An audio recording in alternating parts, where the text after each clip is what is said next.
अस्सलाम वालेकुम, कैसे हैं आप सब। हम अल्हम्दुलिल्लाह ठीक ठाक हैं। और आज मैं काफ़ी दिनों बाद वीडियो बना रही हूँ इसलिए कि बच्चों के जो है ना वो पेपर शेपर चल रहा है, मेरा दिल बिल्कुल नहीं चाहता। लेकिन हुआ ये है कि जब मैं बैठी रही हूँ टेंशन में हूँ फिर जो है ना वो फिर मेरे बैकबोन में बहुत दर्द होना शुरू हो गई और बहुत सारे मसले मसाइल हो गए। तो मैंने सोचा कि जो है ना मैं वीडियो करूँ और अपने काम पे जो है ना वो की तरफ राग़िब रहूँ। तो उस पर ये होता है कि बच्चे अब माशाल्लाह से करने भी लगे हैं, पढ़ने लगे हैं। ऐसा नहीं है कि नहीं करें, लेकिन देखें क्या होता है। तो बस ईद ख़त्म हो गई माशाल्लाह अल्हम्दुलिल्लाह। और साथ साथ ये कि मैं आज आपके साथ शेयर कर रही हूँ 2 रेसिपीज़। आज हम बनाएंगे ट्राइफल और फ्रूट ट्राइफल जिसमें फ्रूट नहीं होगा। ऐसा क्या होगा, कैसे होगा, ये आप वीडियो देखेंगे तो आपको पता चलेगा। उसके लिए मैं बना रही हूँ नमकीन गोश्त दो प्याज़ा, जो कि बहुत मज़े की रेसिपी है। आप बिल्कुल मिस नहीं कीजिएगा, वो ज़रूर देखिएगा। और आज अभी तो मैं पी हूँ चाय, अपने काम शाम मैंने माशाल्लाह ख़त्म कर लिए। और आज है क्या है जी, आज संडे है और 6 तारीख है, 6 अप्रैल है। ठीक हो गया। तो मैं आपको दिखाती हूँ कि कैसा जो है वो ट्राइफल या फ्रूट ट्राइफल जो है वो बना है, ताकि आपको आइडिया हो। इंशाल्लाह मैं गाय बगाए कोशिश ही करूँगी कि मैं रेसिपीज़ लेकर आऊँ इंशाल्लाह, क्योंकि चीज़ें तो मैंने कलेक्शन होती है मेरे पास, लेकिन मुझे होता है कि यार बच्चे डिस्टर्ब होंगे, नहीं पढ़ेंगे और फिर नहीं करो। लेकिन उस चक्कर में ना मेरी अपनी तबीयत ख़राब हो रही है। तो चलिए मैं आपको दिखाती हूँ, सही है। तो अब चले रेसिपीज़ की तरफ। अगर आपको वीडियो अच्छी लगे तो मर्ज़ी है, लाइक शेयर करना चाहें तो कर दीजिएगा। मैं तो अपनी वजह से बना रही हूँ। अच्छा, सबसे पहले जो है ना मैं यहाँ पे इसको तेल कर लिया मैंने, ठीक है, 0 पे ले आई प्लेट, ताकि इसका साइज़ जो है वो 0 हो जाएगा। अब मैं इसमें ये जो बीफ का लोफ है इसको वेट करूँगी। और माशाल्लाह ये है जी 7.5 किलो, 7.5 किलो नहीं, 750 ग्राम, ठीक है, वेट है इसका। यानी कि आधा किलो से थोड़ा सा ज़्यादा। ठीक हो गया। ये कोई इसमें गलती गुंजाइश नहीं है। 750 मतलब 750, आधा किलो, 1 पाव थोड़ा ज़्यादा है। अगर 750 ग्राम बोला जाए तो बेहतर होगा। 750 ग्राम है ये। और अब जो है हम क्या कर रहे हैं, इतनी ही हमें प्याज लें, तो हम इसको कर देते हैं साइड पे, यहाँ पर रख देते हैं और इसको हटा देते हैं। और इसको दोबारा से फिर तैयार करेंगे, 0 पे लाएंगे प्लेट को। प्लेट तो हमारे पास आएंगे, चलो डायरेक्ट रखते हैं प्याज। तो ये भी हमारे पास 750 ग्राम ही होनी चाहिए। सो ये तो बहुत कम है, यानी कि हमारे पास अभी ये है 350, तो हमें इसकी डबल और लेनी है। ठीक है, तो चलो इसको रखे रहने दें और हम मज़ीद काटते हैं, फिर मैं आपसे मिलती हूँ। अच्छा, यहाँ पे देखें, यहाँ पे हो गया है ये 750, थोड़ा सा ज़्यादा है, मतलब 783, मतलब 783 ग्राम हो गई है। तो थोड़ी सी ज़्यादा हो तो कोई फ़र्क नहीं पड़ता, लेकिन इक्वल ही क्वांटिटी है, मतलब 2-3 ग्राम से कोई फ़र्क नहीं पड़ता। ठीक है, क्योंकि अभी हम इसमें से थोड़ा सी जो गंद बलाई भी निकालेंगे, साफ़ सुथरा करेंगे, तो ये फिर उसी 750 ग्राम हो जाएगी। ठीक है जी, चलें अब मैं इसको मतलब प्याज को और गोश्त को कट करती हूँ और फिर जो है हम आगे का प्रोसेस करेंगे बीफ दो प्याज का इंशाल्लाह। तो चले, तो अंदाज़ा जो है ना वो सही नहीं होता। अगर हम अंदाजे से काम कर रहे हैं उसमें जो है ना गलती हो जाती है। हमारे पास इस तरह की मेजरमेंट और इस तरह चीज़ें होनी चाहिए। फर्स्ट करने किसी के पास नहीं है तो वो क्या करेगा, वो ये करेगा कि इक्वल जो बीफ को काट लें, मतलब जो प्याज की शक्ल में जितना, जैसे जिस तरह मैं अभी काटूंगी आपको बताऊंगी, उतना ही प्याज काट लें। और किसी एक ख़ास कप में, जिस तरह से हम केक वेक बनाते हैं ना, तो मैदा रखते हैं और प्याज रखते हैं, तो उस तरह से रख के और फिर उसकी मेजरमेंट कर सकते हैं। मतलब जिस कप से आपने प्याज लेना है उसी कप से गोश्त ले लेना है। तो इस तरह से जो है ना मेजरमेंट बिल्कुल ठीक हो सकती है। लेकिन सही तरीका ये है कि इसके बाद मेरे पास तो चलो ये प्रोफेशनल वाला स्केल है, आपके पास ये नहीं हो तो जाहिर सी बात है ये ज़रूरी नहीं होता कि हर घर में लोग रखें अपने पास। तो बेहतर ये है कि आप छोटा वाला स्केल लेना जो वो सही होता है। ठीक हो गया। चलिए जी, इसको तो मैंने क्लीन कर लिया, साफ़ कर लिया, इसका काम ख़त्म हो गया। इसको हटाते हैं और अब हम करते हैं। तो इसलिए अब इसको मैं ना लंबे लंबे स्ट्रिप्स में काटूंगी और थोड़ी सी जो मैंने वर्टिकल साइड में काटी है, मतलब जो उसकी क्रॉस साइड काटी है, जो उसकी नसें जा रही हैं उसका अगला वाला जो पीस सिरा है मतलब क्रॉस करके काट दिया, ताकि जो गलने में ना थोड़ा आसानी रहेगी। ठीक है, और उसको थोड़ा छुरी को थोड़ा तिरछा रखेंगे तो इस तरह से जो है हमारा काम आसान हो जाएगा गलाने के लिए।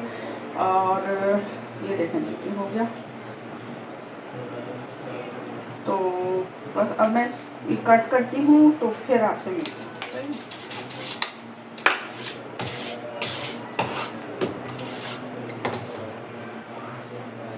ठीक है, अभी देखें ना यहाँ से लाइंस जा रही है ना, तो अब लाइंस जा रही है ना जहाँ से उसके क्रॉस करके काटना है इस तरह से। तो एक तो ये कि वो कटेगा भी बहुत आसानी से, और जब आप इसको वो करेंगे ना गलाएंगे गोश्त को तो आसानी से कट जाएगा। उसकी जो नसें होती हैं ना उसको काटनी होती हैं, सलाद के लिए करती हैं ना उस तरह से काटने हैं। ठीक है, तो उससे लच्छे बहुत ज़्यादा अच्छे बनते हैं। और ये है कि ये छोटी छोटी चिप्स है जो कि मैं आपके साथ शेयर कर रही हूँ, और कोशिश करूँगी कि मैं आपको नाप के दिखाऊँ बीफ को और उसको मक्खी तरह भगाऊँ, उसके बाद बात करते हैं। अच्छा, मैं ये करूँगी सबसे पहले इस आँच को तेज़ कर दूँगी, और ये जो प्याज है ये शामिल कर देती हूँ। सारी प्याज शामिल कर देती हूँ जो मैंने काटी है। ठीक है, पतीला थोड़ा और खुला लेना तो अच्छी बात होगी। मैंने थोड़ा सा छोटा लिया शायद, लेकिन अभी सुकड़ जाएगा। और यहाँ पे जो है गोश्त को भी शामिल कर देते हैं इसमें माशाल्लाह। थोड़ा सा ज़ीरा, 1 टेबल स्पून के करीब साबुत लाल मिर्च जो होती है ना वो शामिल करेंगे, 6 से 7। ठीक है, 6 7 8। ठीक है, दावा इसमें हम अदरक लहसुन 2 टेबल स्पून शामिल कर रहे हैं अच्छे से, ताकि क्योंकि बीफ है तो बीफ जो है वो एंटीबायोटिक का काम करता है। अदरक लहसुन, नमक मैं तो हाथ से करती हूँ क्योंकि चमचे का सामान जो है वो चलेगी स्पाइस हो गया। अच्छा, ये जो है रोटी के साथ चावल के साथ यहाँ तक के जो अमेरिकन रेसिपीज़ के लिए ये रेसिपी बहुत बनती है बीफ अनियन के नाम पे, और इंग्लिश में बोलो उसको उर्दू में बोलो, लेकिन मैक्रोनी स्पैगेटी के साथ भी बहुत ही मज़े की होती है। ठीक है, तो बस इसको हम अच्छा सा कुक करेंगे। पानी अभी बीफ का छूटेगा, तो अभी फ़िलहाल हम इसको कुक करते हैं और फिर मैं बताऊँगी आपको मज़ीद इसमें आगे क्या प्रोसेस करना है। तो इसको हम अच्छा सा मिक्स कर लेते हैं। बहुत ज़्यादा बुनाई सुनाई तो नहीं करी क्योंकि स्पाइस तो है ही, ज़ीरा है, साबुत मिर्च है। ठीक है, अच्छा यहाँ पे मैं और क्या कर रही हूँ, जेली बना रही हूँ उसके लिए, ट्राइफल के लिए। और यहाँ मैंने पानी ले लिया है 1 कप से, बस 1 कप लेना है, 1.5 कप नहीं लेना, तो ये पानी इनफ है। पानी का चूल्हा हम बंद कर देते हैं और पानी इसमें शामिल कर देते हैं। कर देंगे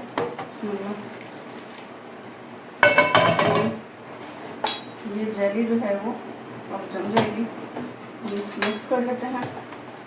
डिज़ोल्व अच्छा सा करना है और इसको कहीं ऐसे रूम टेम्परेचर कहीं ऐसी जगह रखना है कि ये अच्छा सा जम जाएगा। ठीक है, थोड़ा ऐसा कर देती हूँ करीब, ताकि आपको क्लियर नज़र आए मसाला। ठीक है, अच्छा सा बिल्कुल जम जाएगा। जब अच्छा ये देखिए गाढ़ा होगा ना, पानी ज़्यादा नहीं होगा ना, तो फिर ये सही जम जाएगा। सेकेंड स्टेप पे आएंगे। सेकेंड स्टेप जो है ना, मेरे पास यहाँ पे पेन है और इसकी फोकस थोड़ी और तेज़ दे देती हूँ मैं यहाँ पे। तो बिस्मिल्लाह करके हम चूल्हा नहीं जला रहे, अभी चूल्हा नहीं जला हुआ, बंद है चूल्हा। ठीक है, हम यहाँ पे दूध लेंगे और इसको हमने मेजर करनी है, सारी चीज़ों को नापना है मतलब। तो 1 कप हम ले रहे हैं दूध, बिस्मिल्लाह पढ़ के। चीनी 2 टेबल स्पून, रोस्टेड पाउडर भी 2 टेबल स्पून शामिल कर देते हैं। ये है पिंक वाला स्ट्रॉबेरी फ्लेवर, बहुत ही ज़बरदस्त सा टेक्सचर इसका आने वाला है इंशाल्लाह। और चूल्हा भी नहीं जलाया मैंने, सही। जो हमें शिकायत होती है ना कि कस्टर्ड में पानी छोड़ देता है बाद में, तो वो वाली चीज़ें नहीं होंगी। इसके लम्ब सारे ख़त्म करने हैं ठंडा दूध को। हमने खोल दिया, ऑन कर दिया। ये स्पैचुला मैंने साफ़ कर लिया और गोश्त के लिए दूसरा वाला स्पैचुला छोड़ दिया।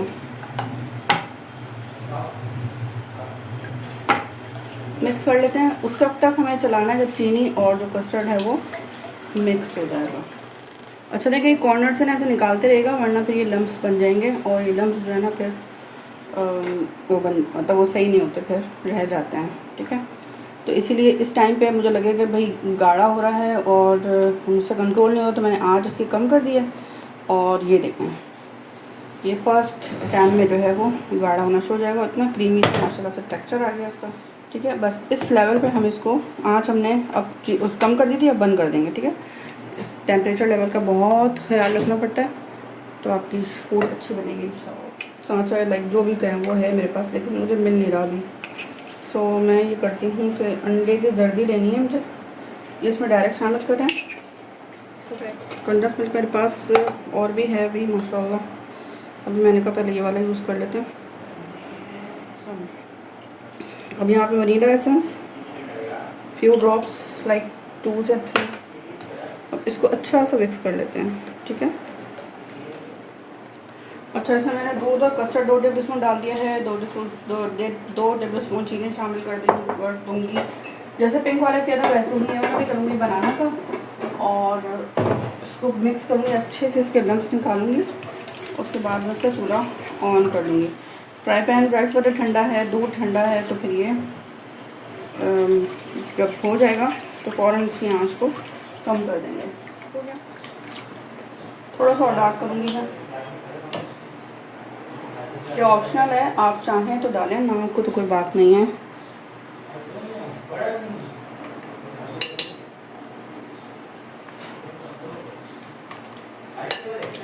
बस ठीक है, बहुत खूबसूरत सा लगेगा इसका जो वो होगा ना, पता चलेगा कि ग्रीन कलर है ये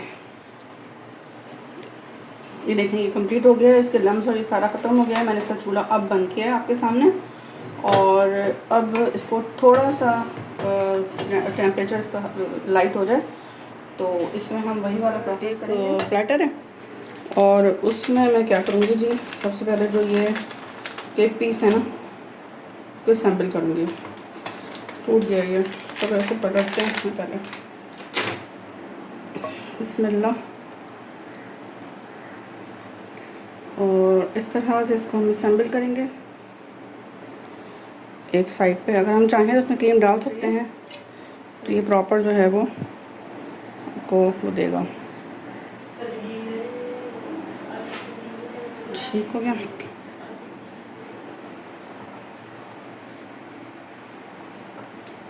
थोड़ी सी छोड़ दे रही हूँ मैं। अच्छा, इसके बाद मेरे पास है यहाँ पे बादाम, बिस्मिल्लाह।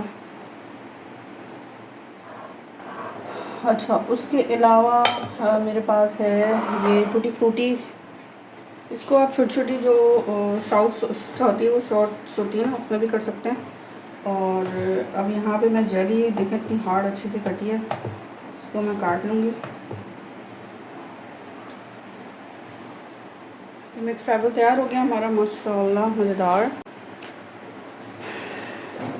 चलें, इसको अब चिल करेंगे, ठंडा करेंगे, और फिर आपसे अब मैं मिलती हूँ, देखती हूँ गोश्त गला नहीं गला। ठीक है, यहाँ पे हरा धनिया काट लेती हूँ, और वो मैंने बाहर वाले चूल्हे पे रख दिया था।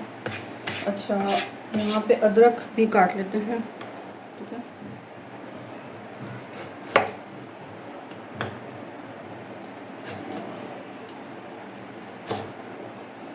ये अदरक भुन कट गई। हरी मिर्च लेके आती हूँ, हरी मिर्च शामिल करेंगे, और जो है नमकीन वो दिखाते हैं। अच्छा, बिस्मिल्लाहिर्रहमानिर्रहीम। यहाँ पे जो है पानी की वजह से ज़रूरत नहीं पड़ेगी, और अगर आपको ऐसा लगे कि पानी डालना है तो आप डाल लें भले। और थोड़ा सा जो है इसी वजह से लग गया, तो मैंने पानी नहीं डाला था, हल्का सा है। अच्छा, एक और बात बता दूँ मैं आपको, ये प्याज जो है मुझे बिल्कुल मेल्ट करनी थी, क्योंकि मेरी फैमिली में प्याज इस तरह से पसंद नहीं करते। ठीक है, जैसे फहीता या कोई ऐसी रेसिपी बनती है ना, तो वो बहुत कम ऐसा होता है कि वो खाते हैं प्याज। ठीक है, अच्छा, मैं दूसरे कामों में लगी थी, मुझे लगा कि गोश्त गल गया है, तो मैंने चेंज कर लिया पतीला, थोड़ा सा बेसन लिया, तो हल्का सा लगा था। अच्छा, उसके बाद मैंने इसमें लाल मिर्च वगैरह पूरी मेल्ट हो गई, तो अच्छा उसके बाद मैंने क्या कि थोड़ा सा ना क्रीम शामिल कर दिया। ठीक है, ऑप्शनल है, क्रीम शामिल करना चाहे तो कर दें, नहीं तो कोई बात नहीं। गोश्त गल गया पूरा, यहाँ पे शामिल करूँ हरा धनिया, हरी मिर्च और अदरक जूलियन कटी हुई, इसको मिक्स कर लेंगे, और ये मज़ेदार सा नमकीन 2 प्याज़ा तैयार हो गया है माशाल्लाह। मैंने कहा आपको दिखा देती हूँ। ये ऊपर ऑयल गया है, ऑयल मैंने कोई भुना भानी तो बहुत नहीं की, बस फिर उसको ऐसे छोड़ दिया। धीमे आंच पे यहाँ से भी लगना शुरू हो गया है ये, क्योंकि इसमें पानी जो है वो खुश्क हो गया सारा ना। ठीक है, बस अब मैं इसको बंद कर दूँगी। बहुत अच्छी सी खुशबू आ रही है। दैट्स ऑल, इनफ, हो गया ख़त्म जी। देखें ये बन गया माशाल्लाह से। अभी मैंने प्लेट सोचा था कि मैं जो वो लगाऊंगी, क्या कहता हूँ उसको, टेबल लगाऊंगी, उस पर दिखाऊंगी, लेकिन मेरी हिम्मत नहीं है। काफ़ी सारी चीज़ें थी जो कि मुझे करनी थी गाहे बगाहे। तो ये बहुत ही अच्छा सा मैं आपको उसका टेक्सचर दिखाती हूँ। यहाँ पे चमचा है सामने, माशाल्लाह माशाल्लाह। ये देखें शेडेड सा। अब आरिफ भाई निकालेंगे ना तो पता चलेगा। आज मैं निकालें, चले मैं निकालती हूँ। ये देखें, ओई हुई भाई एक बाउल हो गया। ज़्यादा चम्मच। हाँ ये देखें, नहीं खाता मैं ये क्या ज़्यादा, ये हफ्ता